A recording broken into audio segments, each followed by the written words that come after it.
तुम्हालाही वाटतं का की मोटिवेशनल व्हिडिओ पाहूनही तुमच्या आयुष्यात काही बदल होत नाही?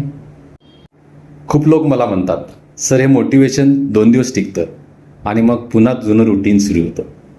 हेल्थसाठी वेळच मिळत नाही, फायनान्शियल फ्रीडमसाठी खूप पैसे लागतात. एक झाड लावून काय फरक पडणार? हेच डाऊट्स लोकांना ॲक्शन घेण्यापासून थांबवतात. मोटिवेशन आयुष्य बदलत नाही, डेली ॲक्शन्स आणि डिसिप्लिन आयुष्य बदलतात. हेल्दी लाईफस्टाईलसाठी 2 तास नाही, 20 मिनिटांची कमिटमेंट हवी. फायनान्शियल फ्रीडमसाठी लाखो रुपयांची गरज नाही, फक्त सेव्हिंग आणि इन्व्हेस्टमेंटची सवय हवी. नेचर वाचवण्यासाठी हजारो झाडांची गरज नाही, तर रोज एक झाड लावण्याची तयारी हवी.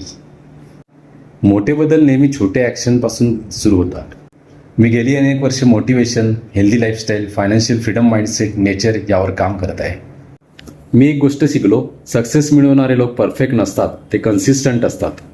तुमच्या मनात कोणता डाऊट आहे जो तुम्हाला ॲक्शन घेण्यापासून थांबवतो? कमेंटमध्ये डाऊट लिहा किंवा मला DM करा. मी तुमच्या डाऊटवर पुढचा व्हिडिओ बनवेल.